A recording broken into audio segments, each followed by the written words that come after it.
तो देखिए, जिस तरीके से पुलिस कस्टडी में अतीक और अशरफ की हत्या हुई, कुछ उसी खौफनाक अंदाज में कोर्ट रूम में गैंगस्टर संजीव जीवा को काले कोट में जो आए हमलावर थे मौत की नींद सुला करके चले जाते हैं।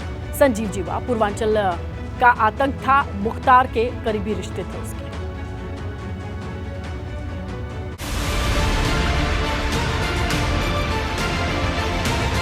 इस खौफनाक मंजर को अब से पहले शायद ही किसी ने देखा होगा। शायद ही किसी ने देखा होगा कोर्ट रूम के अंदर ऐसा खौफनाक शूट आउट। शायद ही किसी ने देखा होगा कोर्ट रूम में किसी गैंगस्टर का ऐसा खौफनाक अंजाम।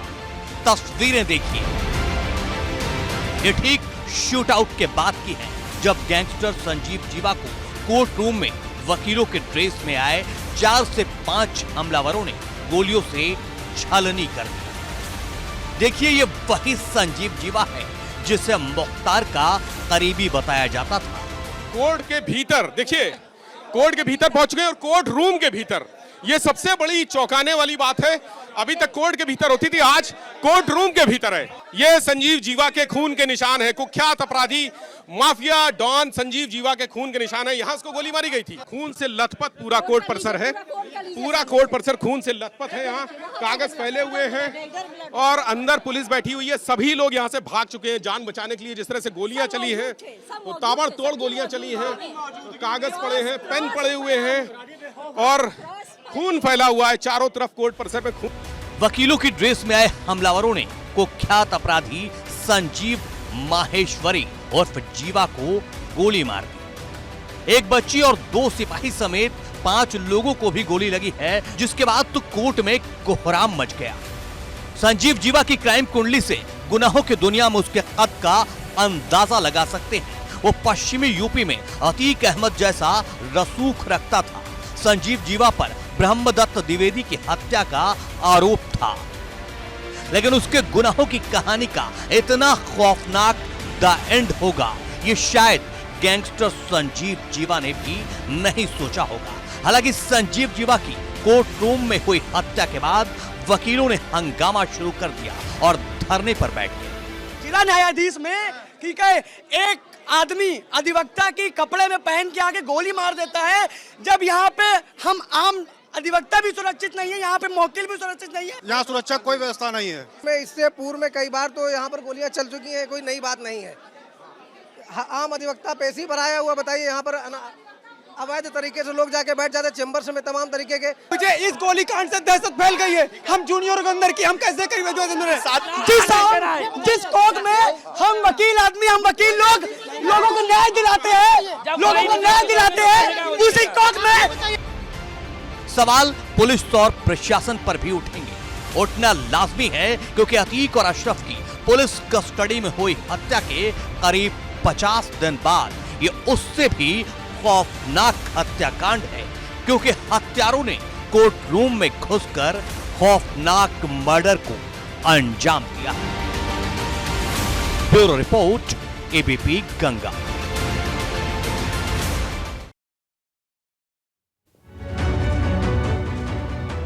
तो देखिए, गैंगस्टर संजीव जीवा की कोर्ट में हत्या करने वाला जो कातिल पुलिस की गिरफ्त में आया है, वो जौनपुर का रहने वाला है। घर वालों के मुताबिक 11 मई को नौकरी पर जाने के लिए घर से निकला। उसके बाद उसने हत्यारा होने की खबर पहुंचा दी घर पे। उसके हत्यारा होने की खबर मिली, लेकिन घर वालों ने दोबारा नहीं देखा उसे।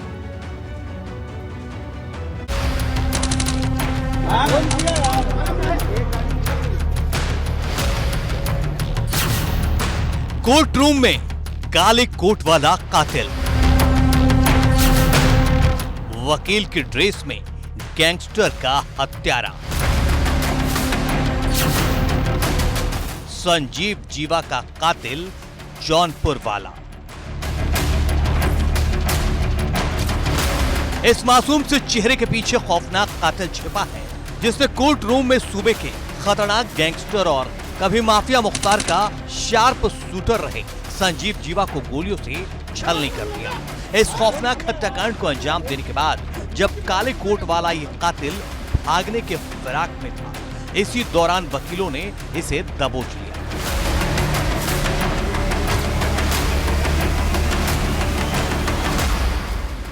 काले कोट वाले इस कातिल की पहचान विजय यादव के तौर पर हुई है, जो जौनपुर का रहने वाला है। ये उसी हत्यारे का घर है। पुलिस की टीम तफ्तीश के लिए पहुंची तो घर में विजय यादव का पिता और उसका भाई मौजूद था। घर वालों की ही जुबानी सुनिए विजय का पूरा सच। विजय यादव आपके कौन लगते थे और उन्होंने जो किया है तो क्या जानकारी है आपको? लड़का है।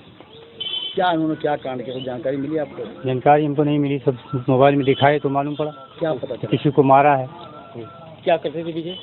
विजय क्या करते थे? ये सब पाइप, तो हमें बताया था कि पाइप और लाइन में काम करता हूँ, जो पानी का जल वाला हुआ है। घर वालों को इसकी भनक तक नहीं थी कि बेटा इतना खौफनाक बन चुका है कि वो कोर्ट रूम में किसी गैंगस्टर का कत्ल कर सकता है। घर वालों का कहना है कि आखिरी बार वो 11 मई को घर से गया था, उसके बाद से उससे कोई संपर्क नहीं है। कब से घर से गया है? घर से गया है 11 तारीख को गया है, 11 मई को। तब से कुछ बात उससे नहीं हुआ। हम लोग फोन करता था तो मोबाइल स्विच ऑफ बताता था। हम लोग घर वाले सब खुद परेशान थे कि क्यों नहीं बात हो रहा है, क्यों फोन नहीं कर रहा है। कभी किसी अपराधी संपर्क में आया? नहीं सर, कभी नहीं, कोई संपर्क नहीं। गाँव में कभी किसी लड़ाई किसी झगड़ा कोई भी नहीं। घर पे आने के बाद तो कहीं जाता भी नहीं था, घर पे ही रहता था। 11 मई से 7 जून के बीच विजय यादव किसके संपर्क में आया? किसने विजय यादव को गैंगस्टर संजीव जीवा की हत्या की सुपारी दी? विजय यादव को किसने हथियार मुहैया कराया? अगर किसी ने सुपारी नहीं दी तो विजय ने संजीव जीवा की हत्या क्यों की? विजय यादव अकेला था या इसके साथ और हमलावर थे? विजय यादव के साथ कितने हमलावर कोर्ट पहुंचे थे? ये वो अहम सवाल है जिनका जल्द ही जवाब सामने आ जाएगा। लेकिन बीकॉम तक की पढ़ाई करने वाला विजय यादव अचानक इतना बड़ा कातिल कैसे बन गया, इसका जवाब अभी तक किसी के पास नहीं है। किस जगह काम करता था ये? पहले बम्बई खपोली में काम करता था, तभी वहाँ से छोड़ दिया था बम्बई से। कितना दिन हुआ छोड़े हुए? कम से कम उसको हो गया 2-3 महीना हो गया। तब से घर पे ही था? घर पे था। कितना पढ़ा लिखा था ये? वो भी काम किया था। कोर्ट रूम में काले कोट वाले इस कातिल का हालांकि बैकग्राउंड आपराधिक रहा है। साल 2016 में लड़की से जुड़े एक मामले में इसके खिलाफ मुकदमा दर्ज हुआ था। सर 22 मार्च को आए थे तो यहाँ से फिर चले गए थे लखनऊ, कि हम लखनऊ में सर काम कर रहे हैं, पानी वाला काम करते थे, पाइप डलती सर जमीन में। तो सर 10 मई को आए, शादी थी हमारे मामा के लड़के की, तो 11 मई को सर बिताएं, फिर चले गए उसी टाइम। इसमें सर मोबाइल इनकी बंद बात उतनी ही हुई सर मुझसे। गैंगस्टर संजीव जीवा की भारे कोट में हत्या करने वाला कातिल पुलिस की गिरफ्त में है। पूछताछ होगी तो कोर्ट रूम में काले कोट पहनकर हुई इस हत्या से जुड़े राज का पर्दाफाश होगा। Bureau report, ABP Ganga.